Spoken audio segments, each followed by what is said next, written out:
Hi, everyone. My name is Billy Baxter, Head of Corporate Development and Operations at Immutable Holdings.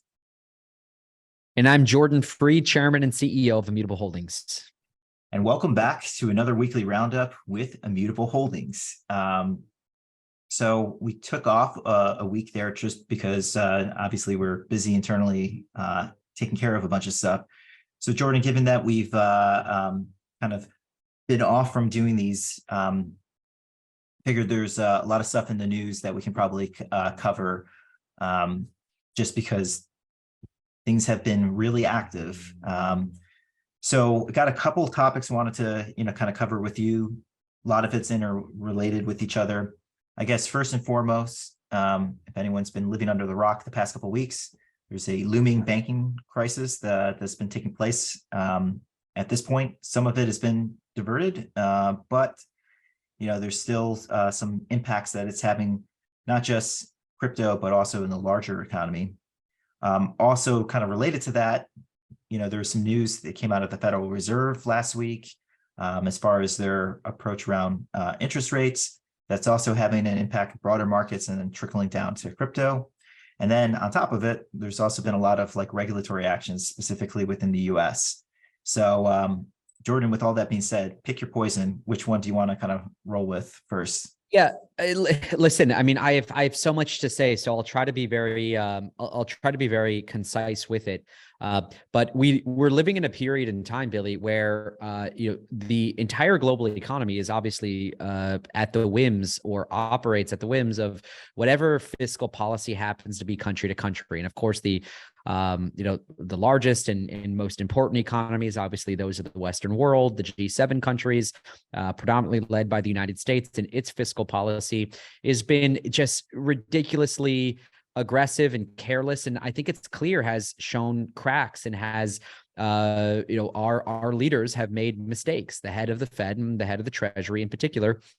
We've got a gerontocracy, which is all just to say that we've got a bunch of older folks running fiscal policy in this country, and it's not serving the people. Inflation is a silent tax on everyday hardworking people. It's the most painful of the silent taxes because it's realized only when you're going about your regular everyday life, and buying an automobile and buying a home is that much more prohibitive. I actually just tweeted this out for those that don't follow me on Twitter. I'm tweeting a lot about what's been happening in this crisis, but there's this great website called WTF Happened in 1971, which chronicles really purchasing power and what has happened to everyday hardworking people since 1971 as it relates to the value of the dollar. And of course, in 1971, the US dollar came off of its gold standard and proceeded to just print, an unlimited amount. Debt rose and real wages just hasn't kept up with that. We are now witnessing a pretty severe situation in the market where, as a natural consequence of the fiscal policy, a really long period where rates were effectively 0 or 1% to, in the shortest period of time, jack rates up, you've basically caused a bank run. And the bank run is not, Peter Thiel and a bunch of venture capitalists or a bunch of companies like Immutable Holdings pulling money from a bank account, like fleeing Silvergate to JP Morgan or Signature to JP Morgan or Silicon Valley Bank to JP Morgan. That's not the bank run. The bank run is the 5% 6-month treasury. That's the bank run. Why would you hold cash in a checking account when your economic incentive is to buy 6-month treasury and pull capital there? Of course, there's a lot of consequences of that policy. And it's not just the US banking system experiencing this. European banks are going through this too. It's Credit Suisse. It's now Deutsche Bank. It's also Charles Schwab. It's some of the biggest in the United States and in Europe. And this is going to be, the effects of this are going to be felt on a global scale. This doesn't correct itself easily. We've got statements from the Fed and the Treasury that there's no signs or there's no intent to lower rates this year. So, the question really becomes, can some of these banks monetize themselves? Can they be profitable? And Billy, I think you were the one to point this out to me, having worked at large financial institutions for your career, auditing banks, and then working at one. We're not really going to know the full extent of this until we start to see earnings from these folks, until we start to see just how much capital just how much capital fled, just how much of these of the bank term funding program, the BTFP, was utilized, because it looks, initial estimates, $500 billion new dollars in circulation. But to tie this back to us and our business, it's actually just an echo for why the world needs an alternative, for why the world needs gold, for why the world needs Bitcoin, for where crypto could come into this. And obviously we're on one side, on the educational side of that, with coffee and crypto, trying to spread the word, put information out there in an entertaining and informative way for what people can do to protect themselves and what's happening in the world. But on the other hand, also, NFTs have to do with the ability to own something. And what this comes down to for me, Billy, to just kind of sum it up, and where my frustration comes from, is this is really just all about sovereignty at the end of the day. It's about the right to own something, and own a public-private key pair yourself. And what I feel is happening here, and some of the early signs of, we're talking about the banking crisis right now, but I'm sure this was the next topic you'd bring into, is, are we, is the US federal government at war with crypto, based on some of what we've seen in the market? And what I'd say is, at the end of the day, without directly answering that question, it should be a basic human right, protected in the Constitution itself, protected in the Bill of Rights, of every citizen of anywhere in the world, to be able to own a public-private key pair, and can control a wallet that has assets, financial assets, dollars, whatever local currency you want to trade in, and NFTs, which represent ownership of a picture or a JPEG or a title deed or something more significant, in a wallet. And you should have the right to that wallet, the right to access that wallet. And unfortunately, there's a lot of fear. There's a lot of uncertainty. There's a lot of doubt in the market on whether or not that is going to be a protected right. And, I can assure you, where we stand on this, there's a reason that we are a Canadian company, and not a US company. And I certainly hope that Canada is independent and is not influenced by the US in their defense of an individual's right to own a wallet with a public-private key pair. And I'm certainly optimistic that there are many governments in the world that will be on that side. Yeah, totally. And I guess in reference to all of that, the reason why we're just bringing this up, and that's kind of talking about the broader macro, is because, one, there was an impact, with the banking system in the US that basically impacted many, startups, as far as like being able to have bank accounts, especially crypto-based companies. And then two, we're bringing up a lot of this stuff because, as a result of, maybe some tarnished trust with the banks in the US, people have also been keeping an eye into crypto, as, to, pointed out, like, basically having sovereignty over their finances and being able to, have direct ownership over their assets there.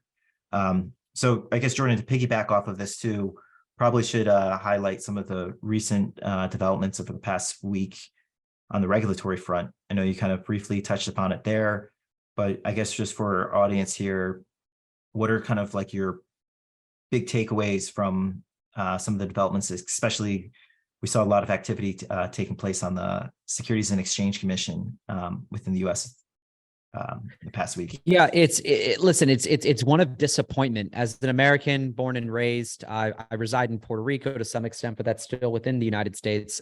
It is really sad to see the government's approach to what's going on right now. Just to recap, just some of what we've seen in, the relatively recent time frame, the last couple of weeks.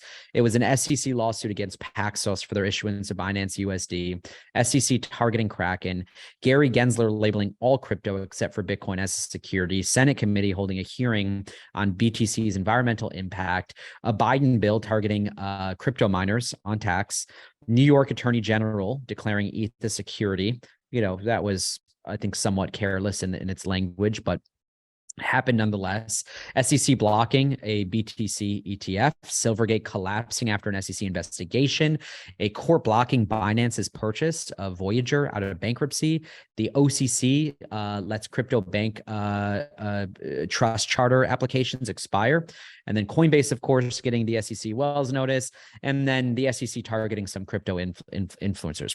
This is not coincidental timing. This is a coordinated, covert war against crypto, and it's political, and it is not going to be successful. And it's not going to be successful for a multitude of reasons, but that people will find a way to buy and sell Bitcoin. They will find a way to do so, and we know enough about how blockchains work that these things natively enable that to take place. But it's disappointing nonetheless, to just comment on it, to see a country like the United States that has prided itself so much on attracting innovative entrepreneurship and innovative industries, that's the home of, electronic car manufacturers and innovation in that sector. That's been the home of most of Web 2, web search, now AI with OpenAI, and to have all of this come out of the U.S., but for this administration, largely due to their lack of understanding of it, to take this particular position, I think, I have a high degree of confidence in saying, not that I think, but that I know for certain that this will be looked at as this administration being on the wrong side of history.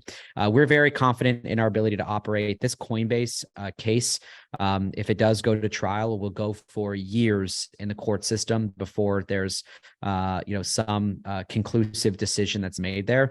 But it is important for businesses like ours to be multi-jurisdictional, which is why we took the path to market that we took, which is why we're a Canadian holding company with US-based subsidiaries and, of course, Puerto Rican subsidiaries as well, and that we needed the ability to preserve our optionality and our ability to operate the kind of businesses we want to operate. Now, keep in mind, we don't buy and sell Bitcoin. That's not our business today. We are fundamentally focused on education and onboarding people to the non-fungible token ecosystem via NFT.com, but that's clearly not a security. The NFTs that we engage in are really, geared towards a profile that you use as a login credential to a website. So we are very confident in the nature of the businesses we operate. But with that said, it's, again, just disappointment. They're getting it wrong. There's a massive knowledge gap and a lot of work that us as an industry that we need to do to educate these folks. But we'll do what we need to do to protect our business and to operate the way we need to operate. And I'm very confident in how we've structured ourselves in our ability to do so. Definitely. Well, obviously, lots of developments taking place there. We're keeping a close eye on it. Fortunately, nothing has having a direct impact on any of our businesses. But, to your point, obviously, it's causing some heartburn in the broader industry, digital assets, especially in the U.S. So Billy, it reminds me a lot of 2017, if I can just comment on this. Yeah. If you remember the Bitcoin rally in 2017, a lot of it was characterized by this crazy fear that, and the crash was characterized by this crazy fear of nationalization. It was all of this talk that China's going to nationalize Bitcoin mining, that oh my gosh, this is, that's a big market for crypto. They're going to shut it all down. It's going to get out of the country. And, it's amazing what crypto can withstand, right? We've really seen so many cycles. Ignore the fear, ignore the uncertainty, ignore the doubt, and focus on the core fundamentals. The Bitcoin hashing rate at an all-time high. Michael Saylor, MicroStrategy, just picked up another $150 million worth of Bitcoin at an average price of $23,000, added it to his balance sheet, right? Showing further conviction, not just in Bitcoin, but the underlying technology. There are more developers submitting more pull requests to blockchain projects than ever before in human history. More people own NFTs than ever before in human history. It may be a small number, may only be 4.2 million, but that is highest than it's ever been, including in the last massive market rally. So it is still, there's still fundamentally good signs of good things that we can point to, like growth, progress, good adoption, good use cases, good belief. It's just amidst a banking crisis, amidst macroeconomic uncertainty. Of course, I think some of that uncertainty is going to carry over to crypto, but Listen, I wouldn't have it any other way. I mean, for me, it makes the space just a little bit more exciting. And it shows, I think, in periods of uncertainty, we're really validated that people need a voice of reason. I think that's what Coffee and Crypto is. That's why we're over 60,000. I think we're just maybe passing 65,000 today or tomorrow readers of that newsletter. That's growing at a really fantastic clip, solid open rates. And I think our market timing and bringing that to market was right. Totally. Well, the next thing I was going to just bring up, Jordan, was like, how's things happening within Immutable? So you covered Coffee and Crypto. I guess, is there anything you want to share in regards to NFT.com or anything else that we're doing? Yeah, we continue to, as always, we continue to add new feature sets to NFT.com. So we just shipped the new release. We're now starting to tease out, I even hesitate to even talk about it, but we start to tease out even some social functionality and features. So in our product roadmap right now, we are prioritizing likes, the concept of being able to like an NFT. And you can sort of imagine where that goes from there. Like, you don't just want to like something, you want to follow an individual, you want to be able to comment on a particular piece, and you want to be able to see market data. So we're thinking very deeply about that. We're talking to users all the time in our Discord to try to better understand what they're looking for in the management of their portfolios, the valuation of their portfolios, things of that nature. But it's still just iterative improvements to try to get the site to a point where we can have some confidence that it has product market fit and that people want these profiles. So I'm still confident that we can get the site to that point. There's still a lot of work left for us to be able to do that in this space, but people, it's human nature to want to be able to trade things. We've seen it, whether that was trading Pokemon cards or trading, Mickey Mantle or Michael Jordan rookie cards. People want to buy something, they want to hold it, they want to flip it, and that is now just translating over into like this Web3 ecosystem. They want to now do that on chain. We want to know when something was minted, at what price it was minted, who's owned it, what's the sort of provenance of it, and everyone that's owned it or that's had chain of custody on it. And we want marketplaces that can facilitate the aggregation of all of these things, the buying and selling, and that give you tools to be able to do that successfully and to be able to make money with it, right? How do you know if you're buying something at the peak or if you're buying something low, if you're selling it high? You need good tools to be able to do that. So we want to position NFT.com as that place. I'd say the only other big update is we care deeply about the domain authority of that site. Like, we want to rank for some of the top queries and the top keywords in the space. You'll see new content going up. If you go to nft.com/articles, you'll see new pages constantly added, which is our attempt to try to pick up some new keywords. And as I just take a glance at it, we've successfully picked up a lot of new keywords, and our web traffic should continue to grow as a result. Yeah, and I would just add, not only is it just to pick up keywords, but also to put out educational content, helping people navigate around the NFT ecosystem there too. So exactly right. Cool. Well, I think we will just kind of keep it to these updates here. One thing. Yeah, and apologize for missing last week. For those that were looking for the update for last week, please also comment. I want to answer questions from shareholders. We're very mindful of our share price. Market just closed at the time of recording this on Monday, March 27th. Stock's around 30 cents Canadian. So we're, we're watching that closely, but we're here every single day, obsessed over how we deliver shareholder value. And I think there's a lot of uncertainty still lingering over not just macroeconomics, but of course over the crypto economy. Bitcoin right now is around 27,000, H bars just under 6 cents, ETH around 1,700. It's important for us as we monitor those assets and we continue to build our business. It's how can we solve problems that people have? And one, it's being that voice, being that educational platform, and two, guiding people on their user journey as they enter a new ecosystem in the NFT space. So the note I would end this update on is we're still very, very, very confident we can build a profitable business in this sector. We've got the cash, we've got the balance sheet to do it. And I mean, we've got far more cash than I know our peers have. And that gives us the confidence we have to be able to not just make it through this year, make it through next year, and then to build profitable business lines. I'm excited to show you all what we're going to be doing with Coffee and Crypto and some educational offerings that will be coming to those subscribers, but also what we can do with NFT.com. And again, all in line with delivering value to shareholders. Totally.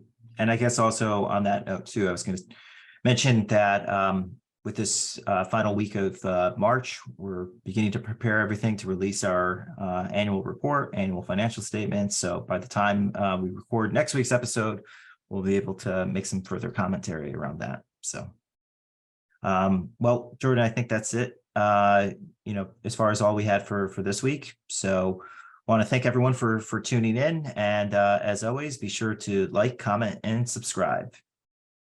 Thank you very much. Everyone. Take care.